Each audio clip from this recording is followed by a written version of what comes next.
Disclaimer. I do not claim ownership of the Vampire Diaries or the originals.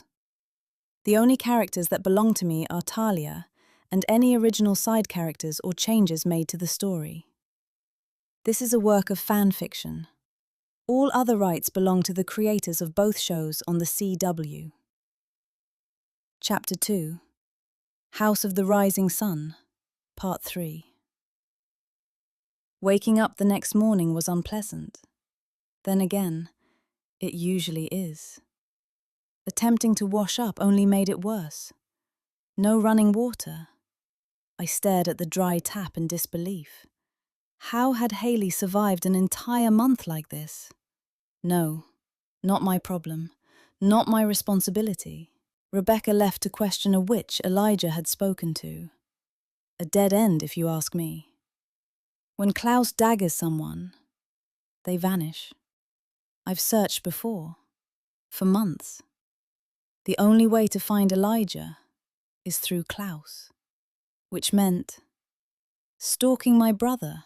Marvelous. The warehouse. I lost Klaus at the bar, but I found him in a warehouse, a shady one. Perfect. Am I interrupting anything? I called out. Heads turned.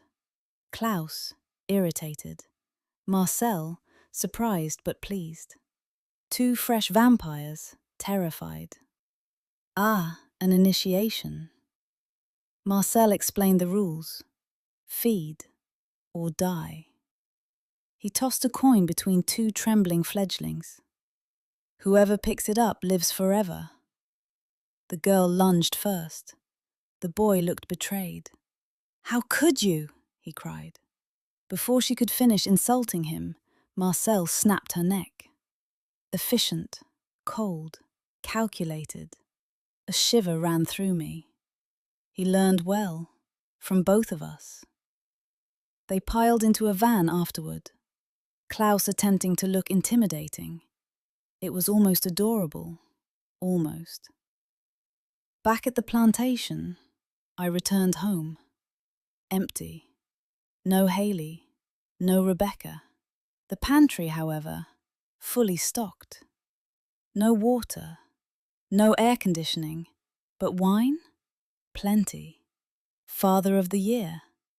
I drank, then passed out on the sofa.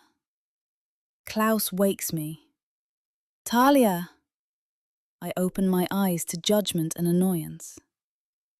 Good morning, I yawned. Where is Haley? Oh, right. Pregnant wolf. She's not back? She left? Perhaps. I didn't notice. And you didn't try to find her?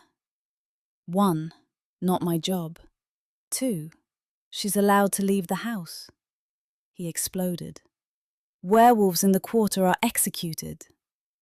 Ah, that explains things. I'm sure she can manage, I muttered. She slept with you, didn't she? Wrong time, wrong joke. He snapped. Elijah will never forgive me if anything happens to that child. There it was. Not fear for the baby, fear of Elijah. We argued about power, about family, about why he wanted the quarter so desperately. He was about to answer when Talia screeched outside. The bodies.